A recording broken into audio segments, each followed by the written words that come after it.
It was 2 a.m., and the office didn't feel like a place people worked anymore. It felt sealed off, like the air itself had been sitting still for too long. The only sound left in the entire building was the low hum from the server room down the hall. It never stopped. Just a constant vibration in the background, like something quietly breathing behind a wall. I was still at my desk, trying to finish a report that should have been done hours ago.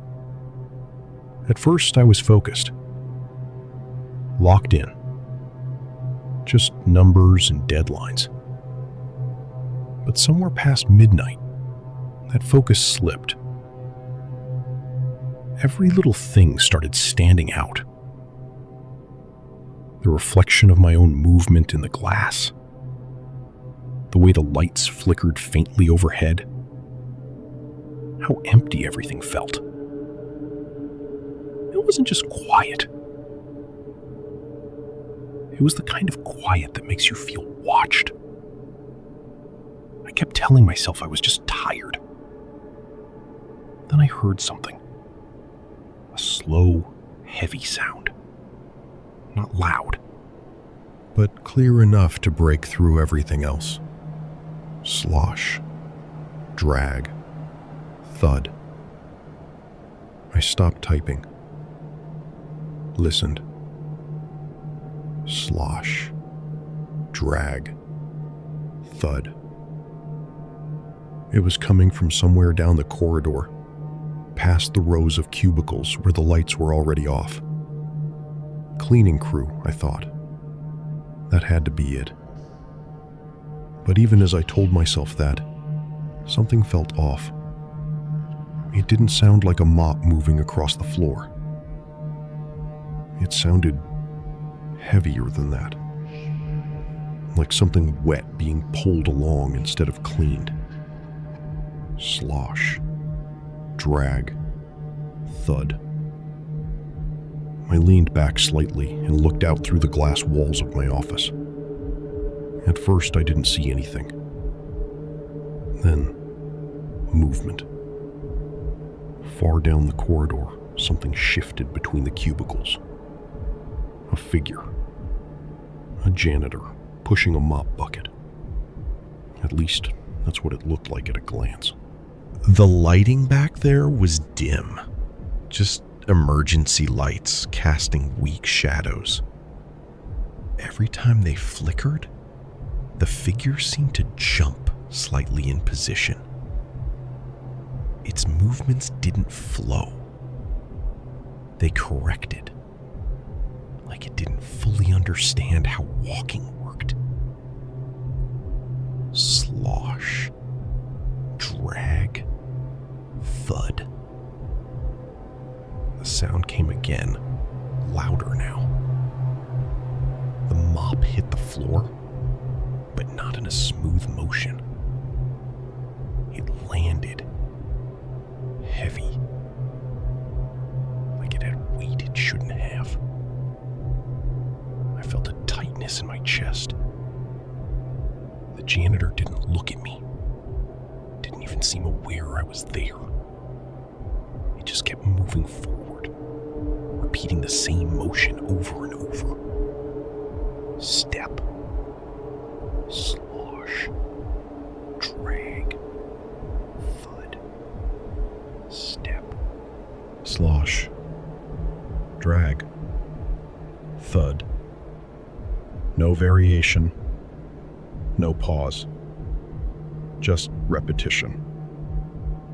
As it got closer, I noticed something else. There was no sound of breathing. No shift in clothing.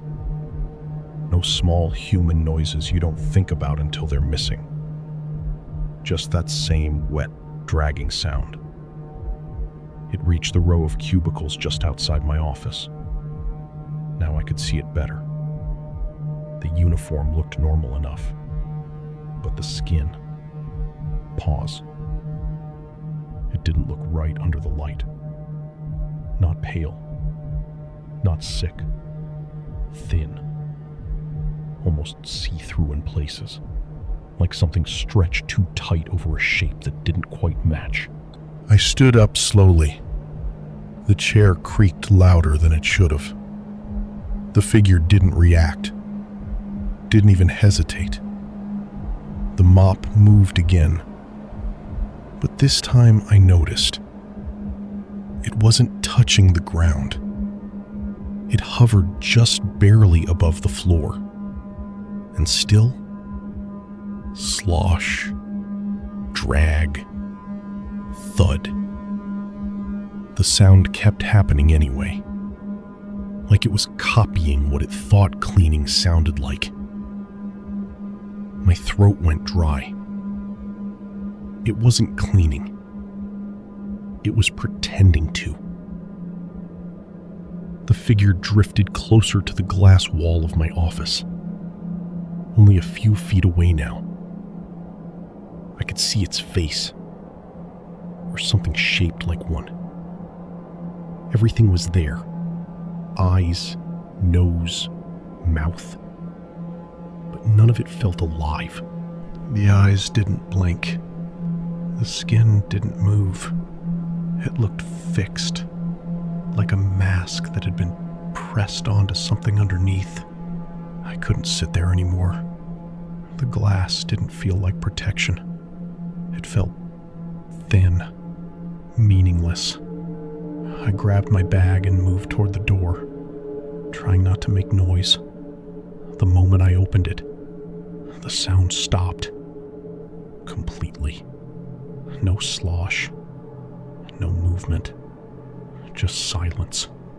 I stepped into the hallway. The air felt colder out there. Heavier somehow. And then it moved. Not in pieces. Not like a person. Its whole upper body turned at once. No shift of the feet. No pause. Just a smooth, unnatural twist until it was facing me directly. I froze. Up close, the face was worse. Too still. Too empty. Like it wasn't meant to express anything at all. Its eyes locked onto mine. And for the first time, it noticed me. That was enough. I turned and ran. I didn't care about the noise anymore. My footsteps echoed as I rushed through the cubicles, turning corners without thinking. Behind me, it started again. Faster. Slap, slosh, thud. Slap, slosh, thud. The rhythm was gone. Now it sounded desperate. Closer every second. Something wet hitting the floor again and again. I didn't look back. I couldn't. I just ran. The lobby doors came into view ahead, dimly lit. I pushed harder, lungs burning, legs barely keeping up. The sound behind me was right there, almost on top of me.